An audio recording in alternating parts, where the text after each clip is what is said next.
Reinforcement फ्युजिंग machine कसे चालवायचे यावरील आमच्या व्हिडिओमध्ये आपले स्वागत आहे।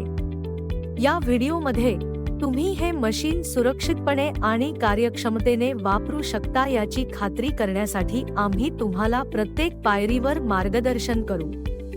प्रथम मशीनच्या मुख्य भागांशी परिचित होऊ या। तापमान नियंत्रक, निवास वेळ नियंत्रक आणि प्रेशर रेग्युलेटर यांसारखे मुख्य भाग तुम्ही काम करत आहात।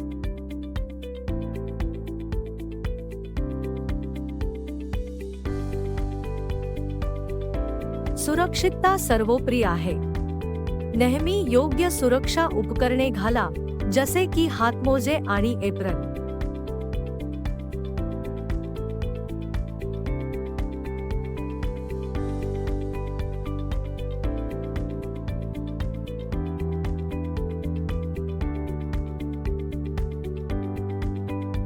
मशीन सुरू करा आणि योग्य तापमानापर्यंत पोहोचू द्या। आपण फ्यूज करू इच्छित सामग्रीनुसार तापमान आणि दाब सेटिंग्ज समायोजित करा। आपण मजबूत करणार आहात ते साहित्य तयार करा।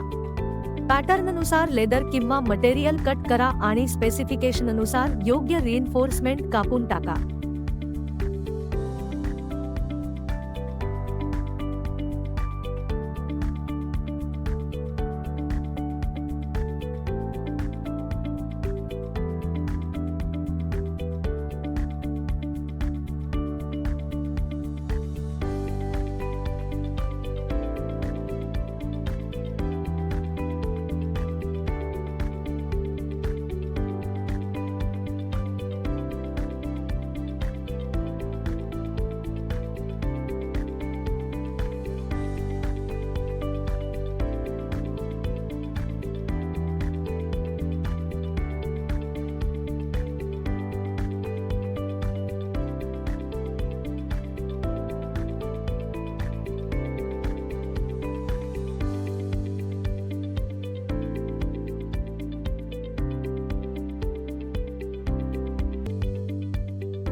रिइन्फोर्समेंट सामग्रीला लेदर किंवा सामग्रीसह संरेखित करा। सुरकुत्या किंवा फुगे नाहीत याची खात्री करा।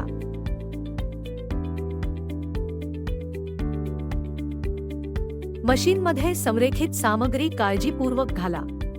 फ्युजिंग दरम्यान कोणतीही दुर्घटना टाळण्यासाठी ते योग्य ठिकाणी असल्याची खात्री करा। मशीन सुरू करा आणि फ्युजिंग प्रक्रियेचे निरीक्षण करा। मशीनमधून सामग्री सहजतेने फिरत असल्याची खात्री करा। आवश्यक तापमान आणि दाबासह मशीनमध्ये फ्युजिंग प्रक्रिया योग्यरित्या होत आहे का ते तपासा।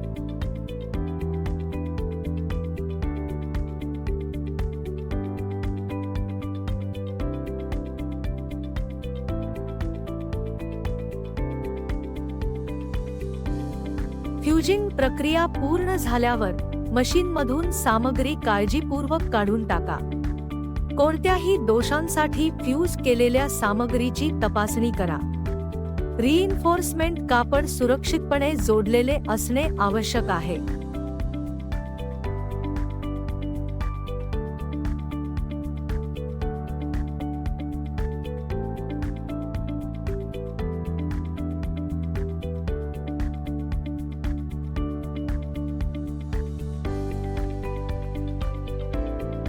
आवश्यक काम पूर्ण झाल्यावर मशीन बंद करा।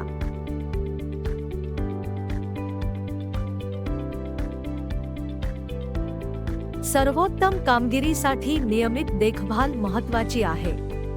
प्रत्येक वापरानंतर मशीन स्वच्छ करा आणि घटकांवर कोणतीही झीज आहे का ते तपासा।